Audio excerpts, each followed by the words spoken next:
Welcome to Turning Point. I'm Jessica Alfrey. And I'm Becky Alfrey. Power couple Eddie Folger and Jasmine Parker share turning points of their families and how their paths crossed.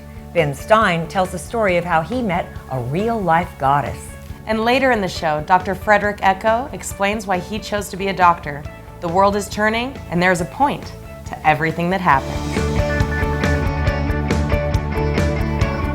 Stemming from humble roots and working in the fields in Mexico as a young child, Hilda Zamora has now single-handedly raised the bar for the legal profession, with integrity and her belief in justice for all.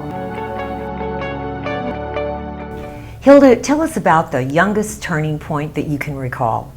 Of course, I would love to. I come from very humble beginnings. I was born in La Piedad, Michoacan, Mexico, to a wonderful mother. We're a big family. It's 6 of us. I have 3 brothers, 2 sisters. We were raised very humble, and we were very limited in a lot of financial things, of course.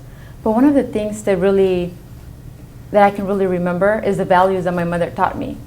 How to be honest, how to be sincere, how to be a hard worker, and overall, to have a vision for a future as to what you wanted to become. So you worked in fields, you told me before. I did. What did you do in the fields? I did. At the age of 6, my mother, because of the financial circumstances they were living in Mexico, we were living way below poverty level. And my mom felt that it was time for us to make a change, to try to continue moving forward. So she decided to bring the 2 youngest of us to the United States, and we came here as migrant workers. Okay. Back in the 80s, we're talking early 80s, we were working in the fields with my mother.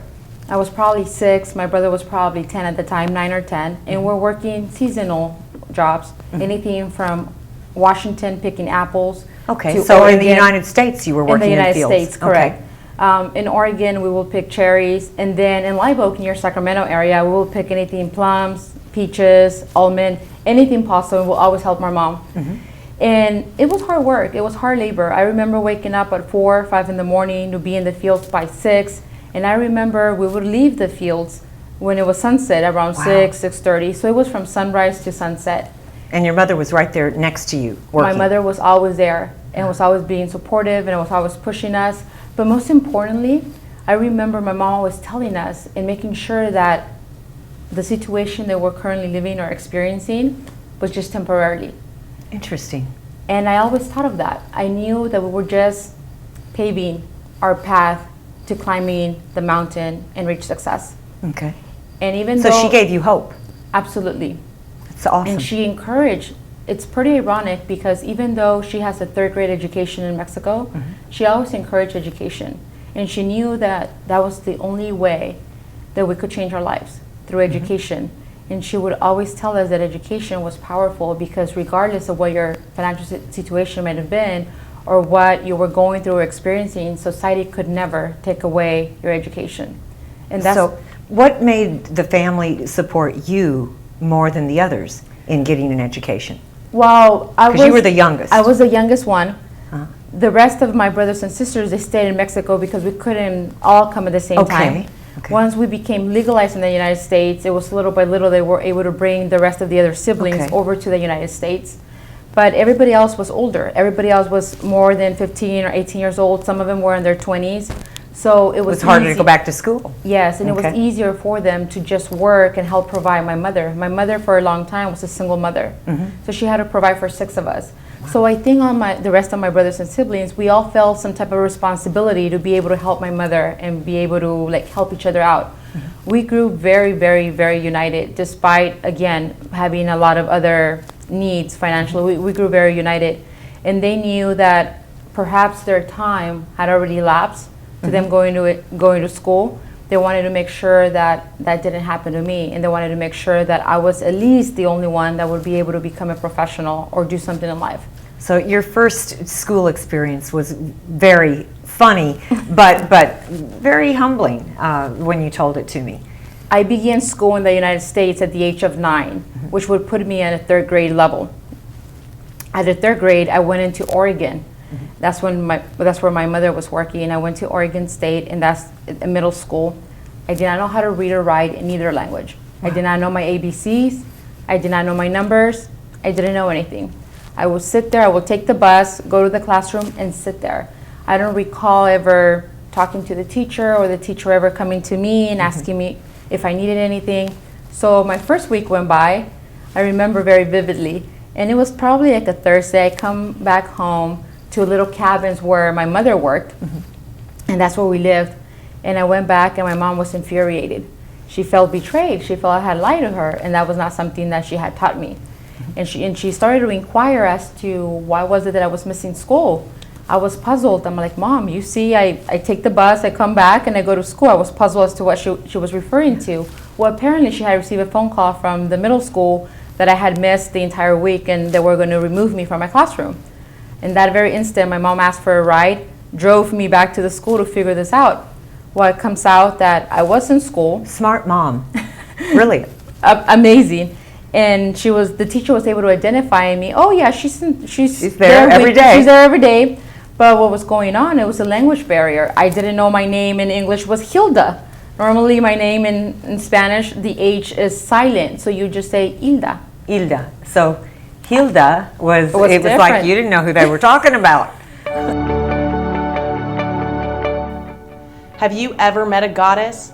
Ben Stein has. He tells the story of how he met his wife, and sorry guys, this saint is taken.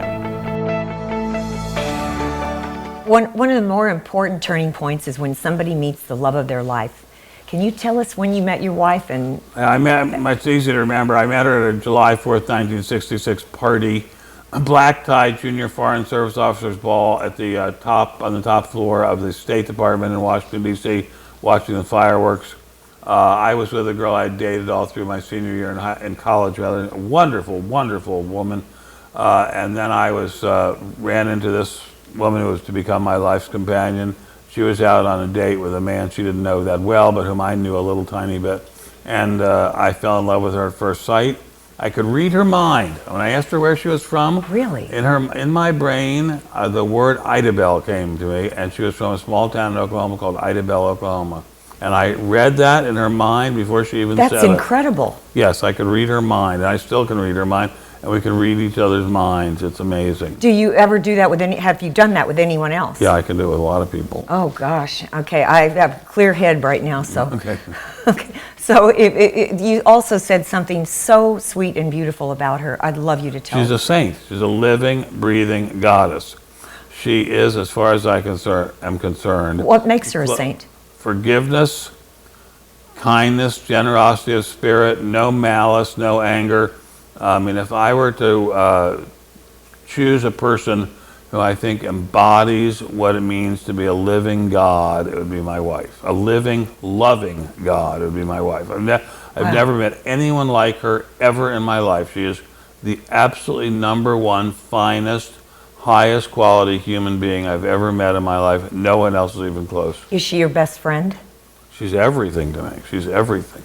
She's everything. I really appreciate you sharing that, because very few men, I don't think I've ever heard another man actually speak that highly of his wife. Well, I don't think any other man has ever met a woman as wonderful as my wife. I mean, my wife is beautiful inside and out. She's absolutely as close to a flawless human being as there could be. Wow, that's great, and I think that we all should be inspired to. Do you think that there is a certain soulmate sort of connection if a person waits for it? I really think Alex is a divinity. I mean, I really think if you're a Christian, you believe that God is, that Jesus is part of God, and I think Alex is part of God. I mean, I really think she is That's beautiful. Such a divine person that she is part of God. She is just beyond any other human being I've ever experienced. I think that was wonderful, and I so thank you for sharing that story. My pleasure. Jasmine Parker shares turning points of how she found the love of her life and how she started a new, healthier, and happier way of living. My ex-husband was in the military, and something happened within the military and him, and he lost his job. And then I had to pick up the pieces again, and I went on to dancing, pole dancing. And then I started doing that for a while because I needed to pay all the house And it paid better than Del Taco. Oh, yeah, Okay. at the time. And a lot of the girls probably end up doing that for the very same reason. The money is good. Yes, I agree with that. Most women who are struggling really hard and are younger or, you know, feel like they need more and more because they're going to fall off and they switch down to going to dancing. So That's what got you there. that's what got me there, And then something got you out. of course. And that's what we want to hear about. I remember being at work and I wasn't really, I don't know, there's a time in your life where you feel like it's just not, you're just not up to the job anymore. You're just kind of like, oh, I'm here. You'd had enough. Yeah, I was reaching my limit already. You know, I always told myself, I'm not going to do this for longer than this. You know, probably most girls say that in there. I'm only doing this for a short period of time so I can keep up or catch up with this. And then Now, I'm one done. of the nice things you told me, Jazz, and I wanted the audience to know this, you didn't get into the drug scene. You're pretty straight girl. You No, know, I've while nev- you're I've doing this. never- And that's cool though, because everybody, you know, we have a kind of a judgmental society, and just because you're doing something for money doesn't mean Yeah, that you you're do doing all of the all other of things that the go with that above. lifestyle. Yeah, Yeah. exactly. So that's important for people to know. Yeah. Yeah. Typically, that's what everyone thinks. They're doing all of the above. That's why I asked, because I knew that you did not. No. So you were just you're burned out. You were your mind was open to something else. Yeah, I needed a change. I needed a big change before I just lost myself, you know. And I met my boyfriend Eddie Folger there one night. And after that night, we just kind of been inseparable, hanging out all the time and, you know, sending each other positive vibes and, you know. Nice. And basically, it was to a point where not only does he remind me that I don't need to be there, but I kept reminding myself, I know I don't need to be there, you know. And I think within a couple of months, you know, I just Let it go. stopped. Yeah. So he has this professional training business, and he saw someone that would be great. But what I love about your story is he never asked you to do it or get into competitions at all. No, you know what's funny? No, he's never asked me about it, but He let you see his work, though. yeah. He kind of like stirred me towards it, like, oh, you want to come in and work Watch out? and yeah. Oh, you want to go to the show with me? Oh, you know. But he never He saw said the you should do potential. this. He never told you what No, to no, do. he Well, that's said- what I really like. He's not like that. Because that's bringing out the best in another person, which is what we all should be doing. And we all seem to have trouble with that. So I like that part of your story. So you came and you observed, and then one day, One day, I just went all for it. I just decided I was gonna try it. turn my life over and start doing fitness and bikini competitions. Because if you really think about it, you know, not comparing the two because there's absolutely no comparison besides the bikini on stage. Right. That's it, you know. But I like the whole glamour and, you know, obviously the trophies and stuff. Right. But I mean, you went straight to the top in the beginning. He has quite the reputation. I realize he's done this in the past with other clients. But I watched you when you first started working out. So I knew you before you made that choice.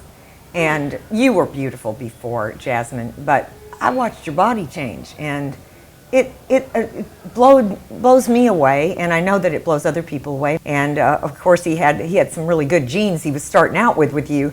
But incredible, the dedication that you showed. And I watched you working out. And I mean, you just like went with it and you stuck with it. And it wasn't easy, was it? No, it wasn't easy. It wasn't easy at all. I had to really get my mindset for it. So it took me some time to even, you know, agree to do a show. Right. And, you know, when I finally told Eddie, you know, I'm going to do a show, you know, at first he kind of gave me a look like, okay. Like, and I'm like, no, I'm going to do a show. I'm going to do it. He's like, okay, all right. Are you sure you're going to do it? I'm like, yes, I want to do it. Because he knew that it was going to take a big, big commitment. Yes. And he wondered if you were up for that. Yes. he knew I was up for it. He knew it was going to come soon. He knew that I had that aggression in me, that if I really want something, I really will try my hardest to get it. Eddie Folger of Folger's Soldiers shares stories of his father and how your parents can't save you. You have to take responsibility and save yourself.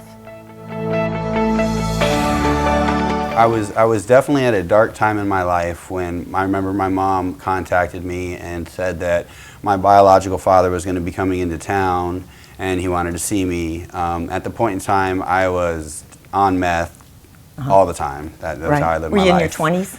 Yes. Okay. Yeah. And I was selling drugs at the time and so on and so forth. So obviously, when a situation such as that comes into play, you do everything you can to avoid it. Sure. I'm not interested in meeting my biological father at this point in time in my life. I have these other things going on. And so he came into town, and I remember I was asleep and my roommate knocked on my door and told me, "Your dad is at the door," and that's not something that has ever taken place. Wow. So I thought, that's weird. I walked into the living room and I saw him sitting on the couch, and he just said, "Take your time." Obviously, I looked like I needed some time. I was probably been asleep for about a day and a half and was just walking down the hallway. I see him there. Turned back around. I went back into the room, and I remember getting a wave of emotions over myself. Now, you're talking about a guy that's been on drugs. Right. All of a sudden feeling these emotions that he's never even felt before. I remember breaking into tears. I remember going into the bathroom, starting the shower.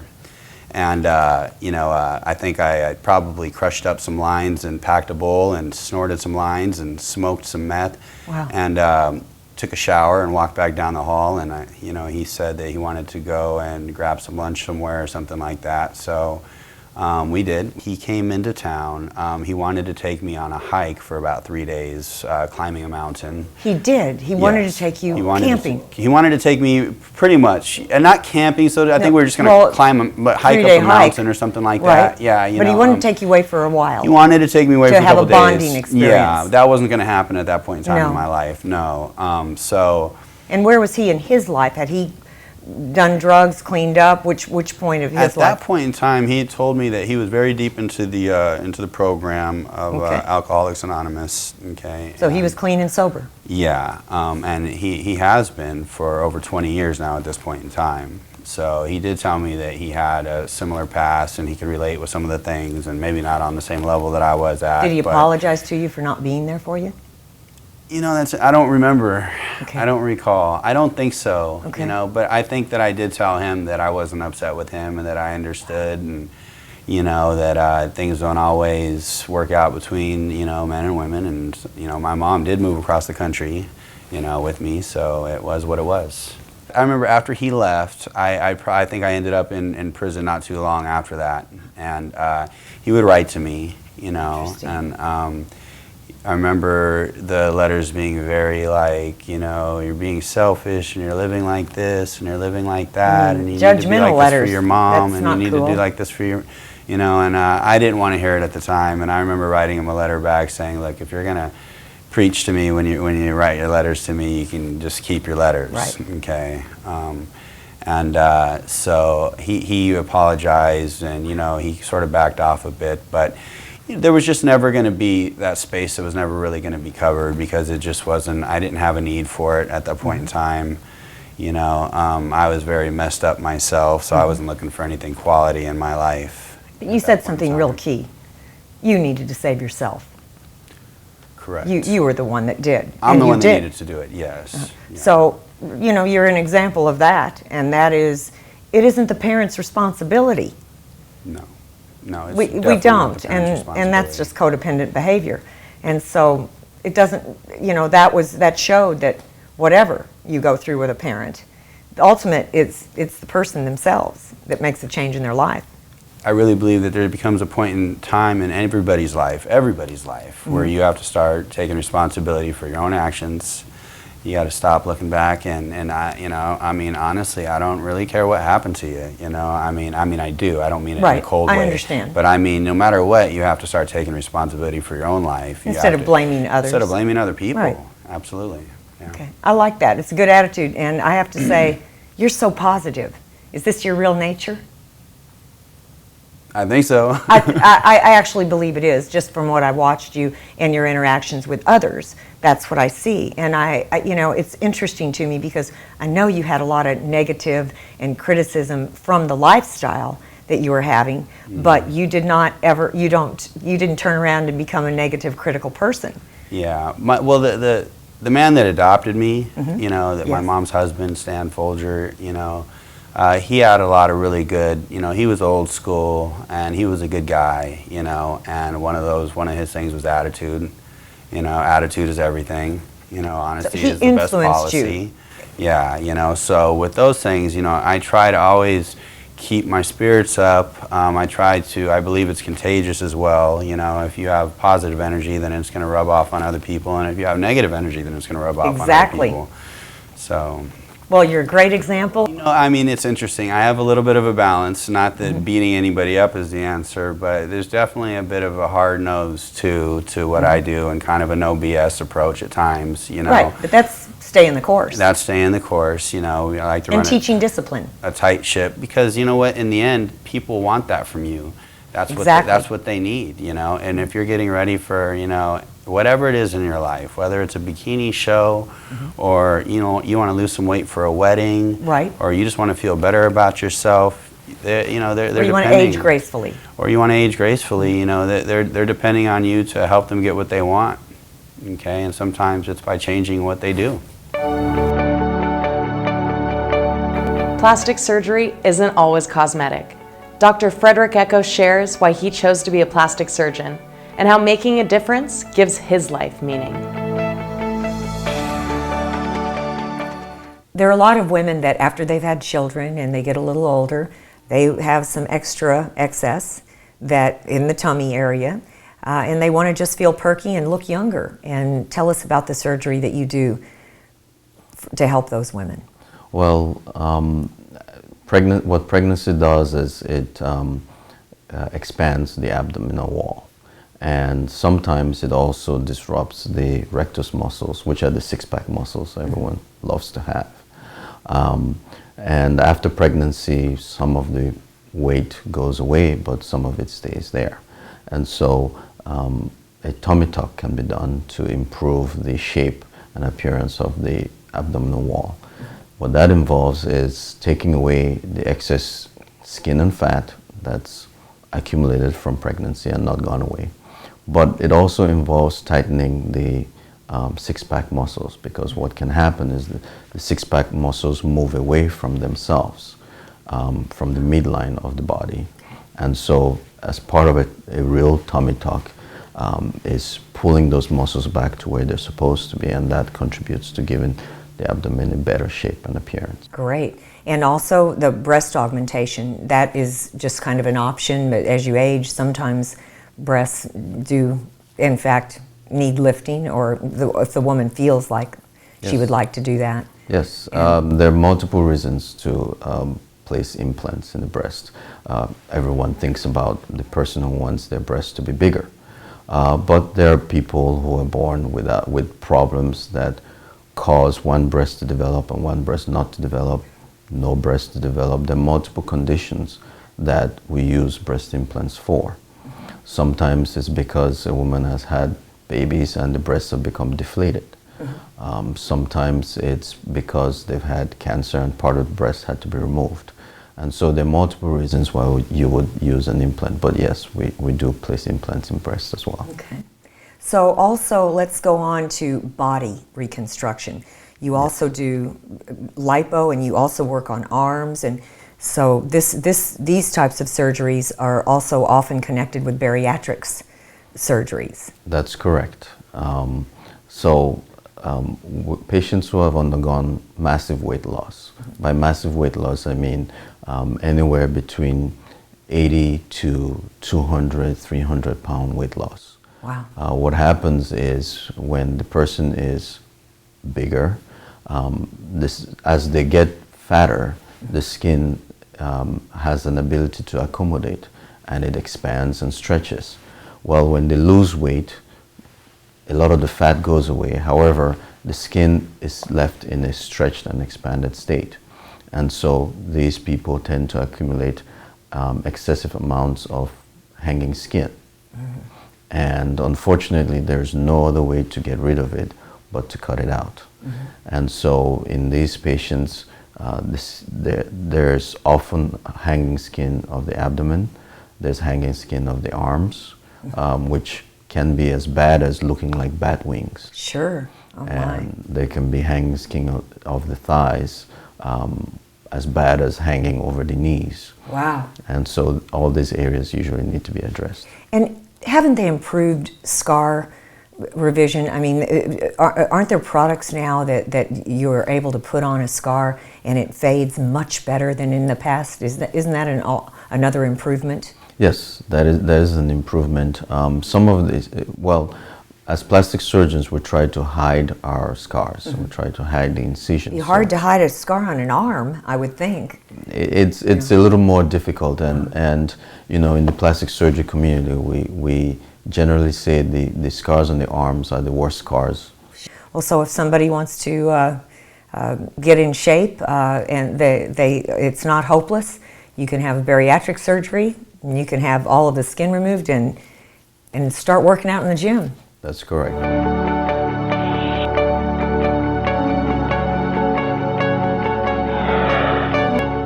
So what is your favorite part about being a doctor? Helping people, helping patients. You know, there's nothing like watching a patient who's had a complex reconstruction on their leg walk again. There's nothing like watching a woman who shows up in my office after she's had a mastectomy, removal of her breast, with no makeup, feeling down, and after she's had a reconstruction, she's wearing Victoria's Secret bra and she's got lipstick on and makeup on. It's a total transformation, and for me, that's what makes my day. It sounds like you're helping people make their own turning points. Yes, I would like to think so. Wonderful. Thank you so much. Thank you. Thank you for watching today's show. If you have a turning point you'd like to share, please call the number at the bottom of the screen. In 2011, there was an earthquake in Japan that shortened the days on Earth by 1.8 microseconds. So let's shake things up and enjoy every microsecond. Have a wonderful week. May all your good times be plentiful, and remember, time is on your side.